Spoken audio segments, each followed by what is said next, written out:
Hey, thanks for joining us again. Now this is Guitar Time with Baxter. We're talking about some of my favorite guitars. This is sort of like number 2 in the acoustic world of Baxter's favorite acoustic instruments. This in my hand is a Hummingbird. It's not a deception. There's no subterfuge here. It's pretty obvious what this guitar is. A Gibson Hummingbird, year 1965, built in that Kalamazoo factory. It's got the orange tag in there. Not a custom shop one to make it look like it was built in the Kalamazoo factory like in the old days. It really was. No, so this is a special guitar to me. This is my favorite recording guitar.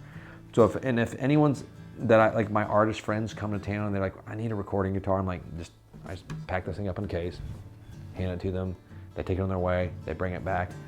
I'm very much a sharer with my instruments. I believe these are meant to be played and should be played frequently and recorded and loved because there's not that many of these things in the world. True ones. This one has a magic to it. I don't know, it's funny because like my Martin that I love as well, they both have very flat responses to them. When you record with this thing, it's like the Beatles incarnate to me. Like it sounds like Beatles or Cat Stevens type of sort of vibing on those recordings. I love it. It's just so woody, so in your face. There's not a lot of overtones. It doesn't do what a Taylor does. It doesn't do what most Martins do, like a triple odd or 28 or a D28. It's very much, here's my sound, here's what I am. Don't do solos on me, just strum chords on me. I really love this guitar with a thin nylon pick too. I don't like thin nylon picks on my Martins. I think it sounds terrible. But I think this guitar really lends itself to a thin, sort of that percussive, almost like a drumsticks hitting it's like a rim shot every time I hit it. It's what it feels like. I love the look of the guitar. The checking I think is wonderful. I love the back on it.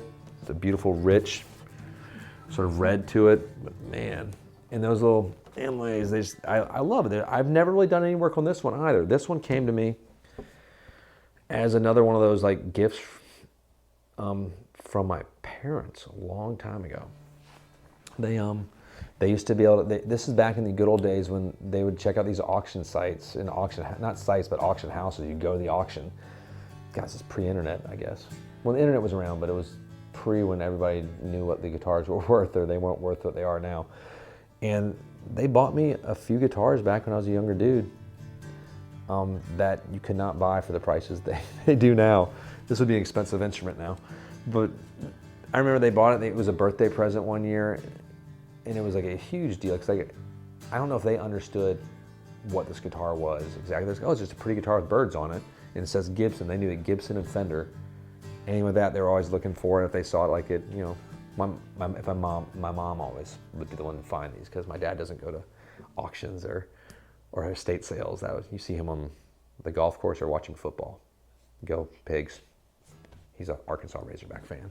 But anyway, this guitar, it's the one, I think we just let Ethan borrow it too, who's a phenomenal producer out in LA, and he was in town.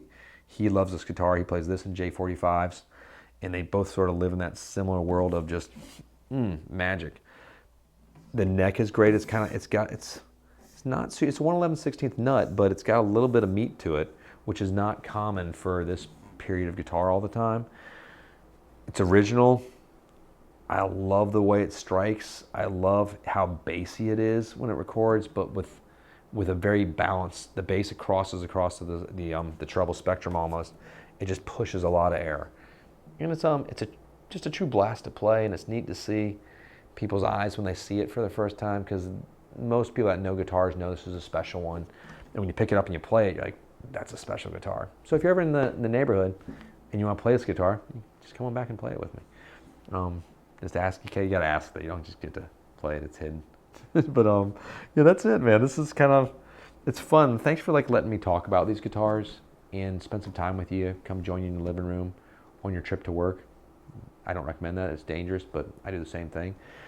Or in the shower. That's a little weird, but it's a pleasure being there for that.